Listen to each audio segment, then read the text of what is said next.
Local Women Magazine presents Local Women Podcast, the show for things that matter. Keeping an Eye on It podcast from Local Women Magazine is brought to you by Cathedral Eye Clinic, Northern Ireland's leading eye specialist. Ho, ho, ho. Welcome to the Local Woman Podcast. It's Keeping an Eye on It, sponsored by Cathedral Eye Clinic. And I'm feeling very festive. Do you like my baubles? I'm here with three wonderful ladies, three of my favourite guests from this year, who I thought I would bring back and let us celebrate Christmas together. With me, I have the fabulous, sparkling, it's Jane Hardy. Hello, yo ho ho. That was so festive. I have my little Christmas elf here, Rosemary Jenkinson. How can I describe this woman? She's a sexpert. Oh yes, she is. Oh, yeah. Christmas sex. I know everything. She's here to talk about Christmas sex. Rosemary is actually a poet and an author and a very clever lady, but she's a sexpert. There's no more I can say than that. And here I have the fabulous Lulu Vance. I always call you Lulu, although her name is actually Louise Vance. Well, everyone knows. But I call her Lulu Vance. I was going to say, what are you? Do you know what? What are you, Louise? I've been many things. I've been many things over the years. She's a solicitor. I've been a solicitor. I have been called a socialite. I've been called a fashionista. I am an activist. She is actually for carers. Carers' rights. Do a lot of that as well behind the scenes. And yeah, a bit of social media. But you see her on social media and she wears fabulous clothes. Cheers to that. Fashionista, so yeah. Cheers to that. Lots of things. Keeping an Eye on It podcast from Local Women Magazine is brought to you by Cathedral Eye Clinic, Northern Ireland's leading eye specialist. Right, as we sip our Prosecco, let's talk about the Christmas party. Now, traditionally, Local Women Magazine doesn't have a Christmas party. We have had them sometimes, but I remember Christmas parties of my youth, right, back when I worked for local newspapers. The bad behaviour. Now, some of the behaviour at Christmas parties is so bad. I have seen punch-ups. I have seen people, one that was in the office where somebody poured champagne over somebody else's keyboard, went over and went, I hate him, and poured champagne over the keyboard, and we all went. I've seen the sex. I've seen that, you know. Yeah. I've seen the police being called. I've seen punch-ups, fights, all manner of bad behaviour. Jane, I bet you're a good laugh at a Christmas party. Yes. She has Christmas parties. She magazine back in the day had some amazing Christmas parties. We had a male editor called Eric, and he insisted we all do a turn. So we had to sing something, recite poetry, do a bit of a play. I always did Ogden Nash. I know two things about a horse, and one of them is rather coarse. On babies, a bit of talcum is always welcome. That kind of did it for me, and a few more. People sang things. People sang quite impressive bits from musicals, actually. And we did all this in a restaurant, usually a rather cheap restaurant, because Eric was slightly cheapskate, as well as having good ideas for parties. And in front of other absolutely bemused office parties. Somebody would get up and sing On the Street Where I Live from Yes, My exactly. Fair Lady. Yes, Yeah. And then the lunchtime would extend and extend and extend. The drink levels would go down and down and down. We always had to end with some really cheap metaxa. I don't know why. Maybe happy memories of Eric's, foreign holidays in Greece or whatever. And then people had to cross streets in Soho to get back to Broadwick Street, to where our HQ was. Yes, people were nearly run over. People ended up in rubbish bins, upended, sleeping it off. Them were the days when they replayed the CCTV footage. And people would, pour drinks everywhere and anywhere, and occasionally on themselves as opposed to down the hatch. Yes. It was great fun, but it was bonding. Nowadays with HR, would we be allowed to do that anymore, Rosemary? No chance, no. I mean, actually, I do have to say, I've been to Jane's Christmas parties. She throws brilliant ones. There's salmon sandwiches, all sorts of delightful nibbles, and a bit of wildness thrown in, of course. But yeah, for me, Christmas parties, usually I'm too unemployed actually to go to them. Me too, because I am self-employed. So I end up tag teaming on, like, say I've been doing a project with this magazine or that magazine, they'll ask me to their Christmas party. And because I don't get out much, well, I do, but you know what I mean, I kind of throw myself into it a little bit too enthusiastically because I'm invited to the corporate Christmas party, and then I kind of Yeah. They don't know you, they can't sack you. It's They brilliant. don't know me, but I kind of am excited to be involved, maybe overexcited. Yeah. I was once at this Christmas party and there was a couple and she kissed another guy at the party. Great. Right, they had a massive argument, this couple. She ran out, disappeared. For hours, he was out looking for her, no sign, searching the streets. She had run round the corner, slipped on the ice and broken her leg. There you go. That's a wild one. Yeah, that was karma. It is karma, wasn't it? It is the kind of sex exploits that go on at these Christmas parties. The surreptitious whispering and and then it's the embarrassed faces the next day whenever they walk in and try and brazen it out. Yes. I remember. Do you ever be so drunk sometimes? That was very dairy the way I said that. Do you ever be so drunk? Are you ever so drunk sometimes at a Christmas party where you have an out-of-body experience and look back at yourself doing something? I remember sitting on my boss's knee, twirling his tie. I was in my 20s, going, I don't care what they say about you. I think you're really nice. That's nice. Yeah. But I don't care what they say about you. And he was like, what do they say about me, Kim? I think I told him. Louise, Christmas parties. Do you know what? I feel like compared to everyone else, I've been like really sensible. But you were in a law sheltered. firm. Did you have a law firm Christmas party? Yes. Were laws yes. broken? Well, I think it was, in fairness, back then there wasn't so much social media and whatever else. So kind of what happened at the Christmas party stayed at the Christmas party, which, you can argue whether that's a good or a bad thing. But I know sort of personally, probably the worst thing I ever had was I remember falling flat on my face. I wasn't even drunk. Loads of times. That was the worst part. It was at the beginning of the night. I wasn't even drunk, and I was walking across the room, sort of in front of. So we were in like a large kind of function room. I was in front of the stage. I was walking to get to my seat. Didn't notice one of the cables on the floor.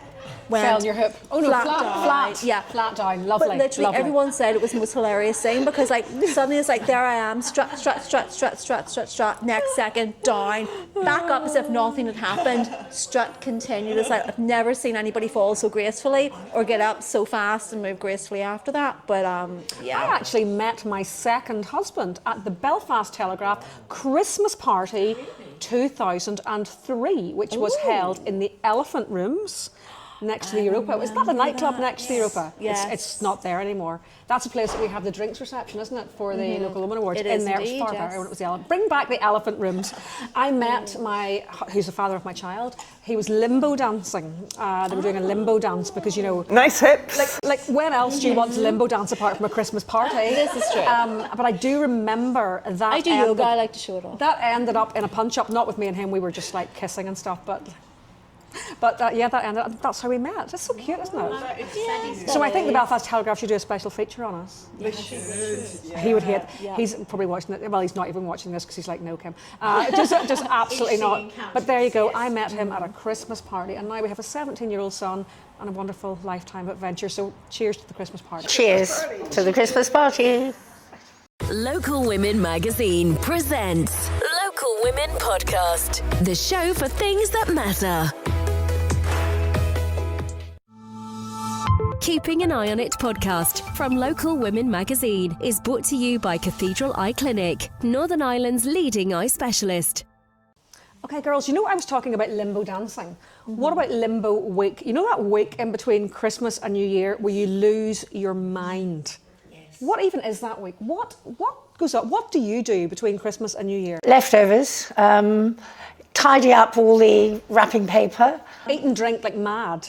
And not enjoy it, frankly. You don't really enjoy it. You think, the structure, it's because the structure is gone. There's the excitement, maybe the overexcitement of Christmas and the hype.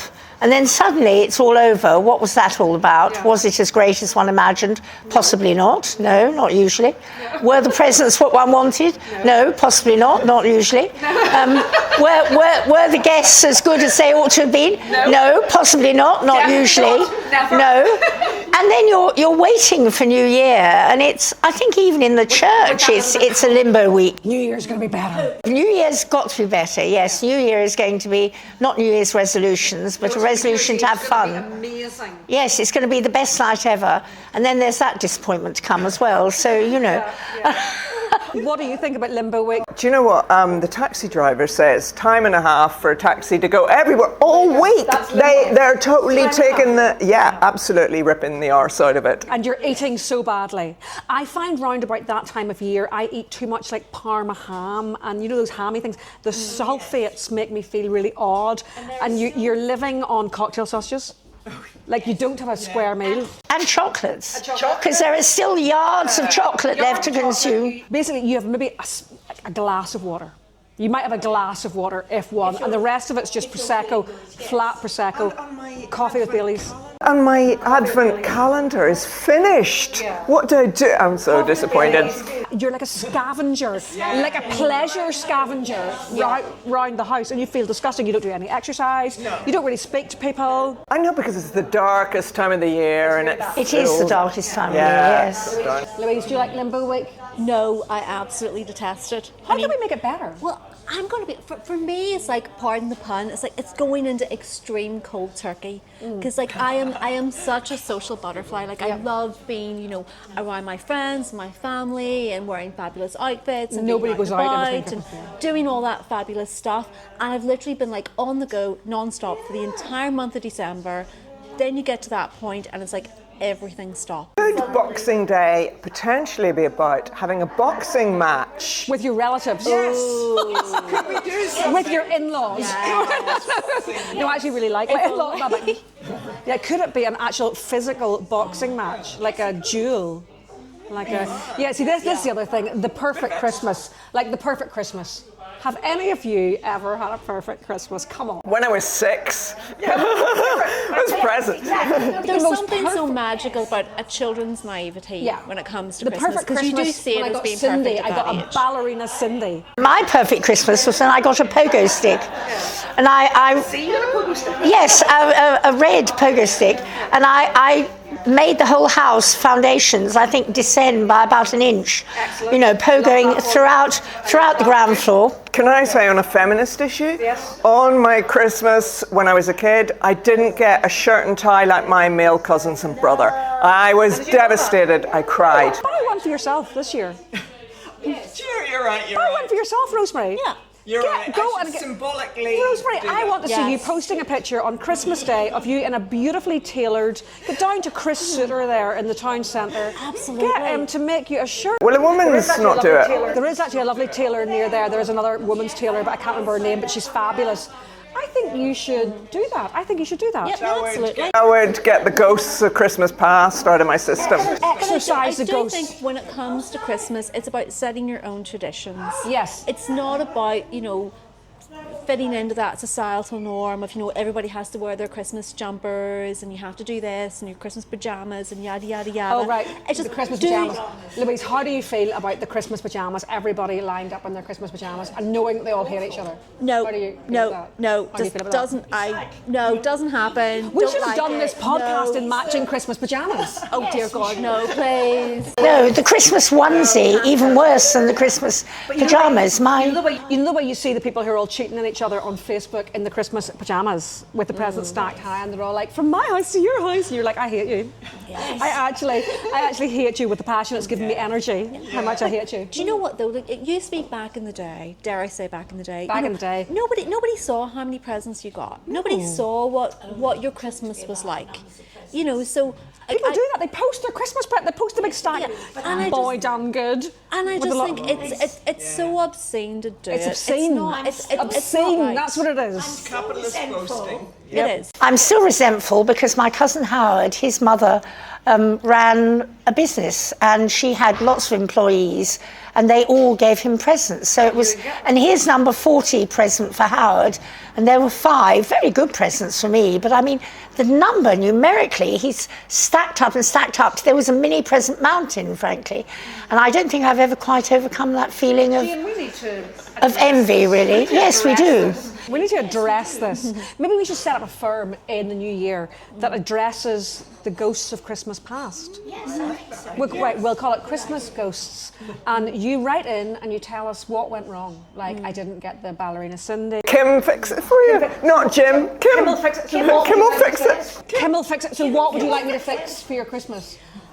I think for me, it's just about getting back to basics. You know, don't get me wrong. Everybody knows, you know, I love fabulous things. Yeah. But for me, when it comes to gifts and gift giving, like, I love it whenever I'm able to give the people that I love things that I know they mean something to them, and there's thought behind it. You know, it's not about how much it costs. Sometimes, yeah, it can be an expensive thing, but if it's something that you know that person really innately loves and wants, and it's about, you know, coming back to basics and just realizing that, you know, Christmas is about building those memories with your family and your friends and the people that mean something The to memory you. of not getting the Mr. Frosty machine. Yeah, it's I really not- wanted that. Oh, Apparently it was you see, rubbish. You're gonna hate me because Apparently it was I rubbish. Did you get that? I got And it. was it rubbish? No, it wasn't. I Oh, was it not loved rubbish? Oh right, my okay. God. This My is Mr. right. Frosty. There are two toys. There are two toys that every sort of I love my 70s, Mr. 80s Frosty. girl really wanted but didn't get. One is the Mr. Frosty machine. So it's basically like a machine where you make slush puppies. I still heard was have rubbish. it in the attic Bring in my mum's bring it house. out. I Is it still good? have.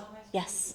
Do you have to like chip away manually? I Right. absolutely loved it. I was obsessed. Like, you're the only person who's ever said that. Everybody else said it was rubbish because they probably took to spare my feelings. The other one was the machine that you put the Neapolitan chocolates in, and you put 2p in and got them. I had that too. Oh I'm my God, she sorry, had I'm sorry, everything. I'm She sorry. had everything. I was the only child. And you put 2p in, and you got it. I'm And sorry. I'm with my mum. I'm going, Mum, I But- really, you know, we'd look at it in the case catalogue. I really want that. Yes. And she'd be like, but that's just chocolate. But you But I don't really miss want it. those days when you used to go through the Argos and the Argos index catalogue and ring the catalogue, stuff that you were never and you gonna would get. like make out like, oh, if Santa could bring Yeah, me you're this. not and bring me But do you think, as a grown-up, there are certain presents that you want at Christmas and no other time of the year? I love violet chocolates. Violet flavoured chocolates, yes. But I like them at Christmas. I wouldn't want them in July. Chocolate gingers. Chocolate gingers, no. When was the last Yes. time you- Oh, it's Chocolate oranges. Chocolate oranges, after it, it's all Christmas. What have they done to after it? They really hurt my teeth now, and I have good teeth. Like they really they've made them so sweet. Like they used to be like. I don't think young people realise this. Like back in my day, like an after eight was the height of extravagance. Oh, yes. like A that was Viennetta. something. A Viennetta Viennetta. was like big time. That was like something you got around your friend's house. You didn't get that in your own house. And now after eights, they're selling them in Poundland. Yeah. Tragic. The world. Christmas isn't what it used to be. It's not what it used to be. But also think of the massive boxes of Quality Street. Quality Street and roses, and oh my God, the way they've changed the wrapping, that it's not the metallic anymore. And things are smaller as well. I mean, they're cheating us. Remember, a selection box was like a really good present. Oh, Do you yeah. remember the selection box that came and it had like a net? And it was in Yes, the it boot was in shape with a a, net. And it stocking was like, shape, I mean, yes. it was a chunky, dare I say, Rosemary, girthy, sort of a chunky You're going to present. hate me. I was that child. I never had a sweet tooth. I was always savoury. I always loved savoury foods. Hated sweet stuff. I used to get so many selection boxes and they would just literally sit And it was there Macintosh. It was a untouched. Roundtree's Macintosh I was one that so came. bad. So it had opal fruits and things like that in it. And it was a big deal. Now you buy them at a petrol station. And you get a mini. What is this all mini things? Yes, no, I don't approve of that. No, absolutely not. It's Christmas gone wrong. It is. Local Women Magazine presents Local Women Podcast, the show for things that matter. Keeping an Eye on It podcast from Local Women Magazine is brought to you by Cathedral Eye Clinic, Northern Ireland's leading eye specialist. And finally, girls, when did your Christmas start? Like, it used to be Christmas didn't start till like the 20th of December. Back in my day when I was a lass, when did your Christmas start? I was exactly the same, and I won't lie, I'm still that way today. I feel like I'm such a Grinch for admitting that, but We're so old. I don't know. I love being old. do you know what? I like being in the moment, and I like have something to look Yes. forward to, and I feel like we're always kind of, moving on to the next fix. Like the second that Halloween's over, everyone's fixated on, we need to celebrate Christmas, we need to celebrate Christmas. Like, The Easter eggs are in the shop it's right like, now. give yourself a bit of a break and have that build up to it, rather than just going straight from one Instant thing gratification. into the next. I think it's nice to just take that pause and have something to actually look forward to. Exactly. Like, as I love Christmas, I love putting up the decorations, I love the pomp and ceremony of it. But I feel like it's nice to have that as something to look forward to rather than Yes. just rushing straight into it, having it there for maybe 6 to 8 weeks. It's too and then long. By the time it gets to Christmas, you've become so acclimatized to it, it's not special anymore. Every holiday is extended now. Halloween is about a week or two. Easter is a week or two. Christmas is 7 weeks, is a month and a half. Yes. Rosemary Jenkinson, how do you feel about instant gratification? Oh yeah, I'm all for that, Kim. But I don't think it's anything to do with Christmas. It's 365 days a year for me. Yeah, definitely. Yeah, we're going for that. But my theory about Christmas starting early is because it's very dark. The nights are so dark. We need something cheery. We need some bright baubles or some balls even. But yeah, that too. That's what we need. We need Christmas loving early. I think COVID especially really Decimated our Christmas. Yeah, because social distancing and Christmas parties didn't work. Rosemary Jenkinson, I cannot imagine you social distancing. Oh, well, there was, right, I'll say during COVID, there was this is nothing to do with Christmas, but there was a guy who had to fix my boiler. And there was no social distancing then. I kind of leapt on him. Was so tired of social distancing by that time I had to. So I actually socially engaged. You undistanced yourself. Rosemary, that's what I like about you. That's what I like about you. You gave that man a very, very warm welcome to your home. Indeed, I did. You warmed him up. He warmed you up and you warmed him up. And I like that. I like that. You give him a proper welcome. That's what I like about Rosemary. Did you know that Rosemary's a poet? No, She writes poetry. Yes. And she writes really mucky books. No, they're not mucky, they're not their culture. Some of it is. But some of them are. Love it. Like I only really read those bits. Oh, you like those bits? Yeah. I do like them. I do. It's very racy. It's very racy. So, to anybody looking for a little bit of Christmas romance, Rosemary, what's your advice? Christmas romance is basically, get close in a bar. Because it is the time for crowds. Everyone's crowded into the bar. Shuffle up. Sorry, some men are looking. I'm kind of like, there's a lot of men looking. I just have to explain. The guy doing our sound is in his early 20s and his eyes are going like this. Yeah. But anyway, listen up, son, right? So you reckon shuffle up, a little bit of mistletoe, and away you go. And away you go. And Mistletoe, yeah. Is mistletoe still a thing? don't be embarrassed. Don't be embarrassed. Yeah. Bring it. I say bring the mistletoe back, Rosemary. What do you say? I say trawl those Christmas parties, bring the mistletoe back, have no regrets. Although I have had situations where I've had to chase away from the mistletoe. It's like, no, not happening. What do you feel about Christmas romance? Oh, Christmas romance is the best, I think, because it can be a joyful time of year. I agree, I don't think we should start in November. I think we should leave that expectation building. And I think Christmas romance, when you meet somebody at that special time of year, it can be lovely. I met my husband around Christmas, and we got together at a Christmas party, actually. Yes, so there you are. Girls, go out and find your husband. Yes. Now's the time. Seize the day. Seize the but moment. actually it is, because I met a husband at a Christmas party. This is the time to do it, girls. So there you go, girls. Do it. Right, that's us for the year 2025, and what a year it's been. Thank you so much for joining us on the Local Woman Keeping an Eye on It podcast, sponsored by Cathedral Eye Clinic. Thank you so much to my amazing guests. I love them all. And thank you for listening to us, and have a very Merry Christmas, and remember, it's only another day. Cheers. Cheers, everyone. Cheers.